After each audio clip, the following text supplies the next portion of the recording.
file yang ada di latihan project itu adalah ini ya, need aja. Tapi kalau semisal kita mau yang lain, kita ganti project gitu ya. Karena sifatnya nggak ada ya, project 1 TXT ya di sini. Nah, di sini project tidak ditemukan. Nah, di sini adalah hasil implementasi dari codingan baris ke-12 ini ya, sama yang ini, gitu ya. Jadi filenya itu perlu kalau semisal nggak ditemukan ya keterangannya tidak ditemukan gitu. Biar kita itu jelas gitu untuk codingannya. Ya, jadi setiap codingan tuh kita harus paham gitu dari tiap barisnya untuk apa, berupa teks atau apa gitu ya.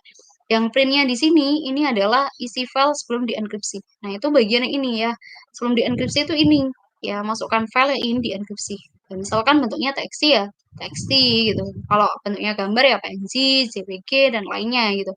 Kalau bentuknya PDF ya PDF gitu. Kalau bentuknya PPT ya PPT ya, tergantung gitu untuk memasukkannya.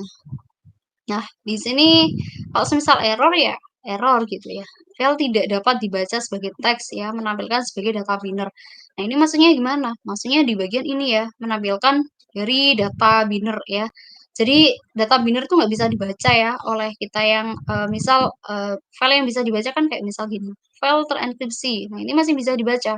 Tapi kalau yang ini ada garing X89 itu nggak bisa dibaca. Ya, inilah gunanya keamanan data.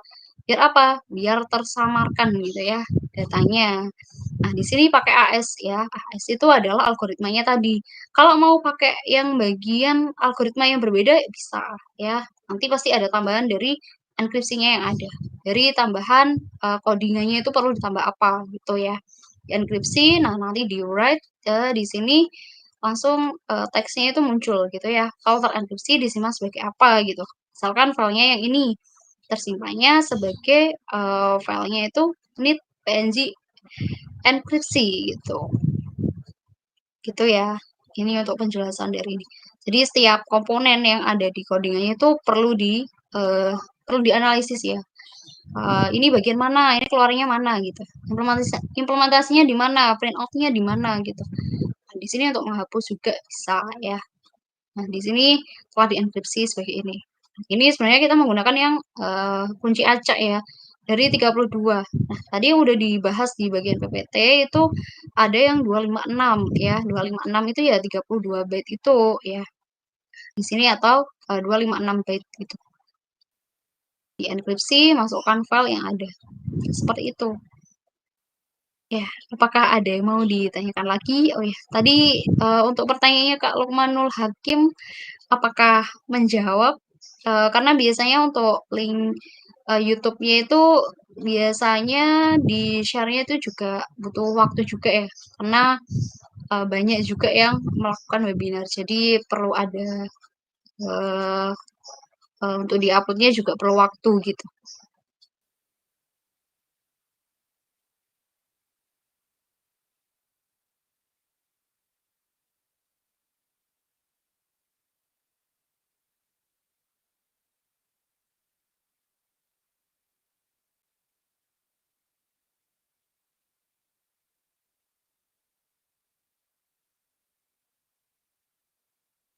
Oke, saya tunggu ya sampai 11.47 kalau tidak ada yang bertanya, mungkin kiranya kita cukupkan ya. Jadi untuk pertemuan hari ini. Jadi saya tunggu 11 sampai 11.47 ya. Jadi kalau ada yang mau bertanya silahkan untuk bertanya dan nanti jangan keluar dulu ya dari room ini karena nanti saya akan report terlebih dahulu.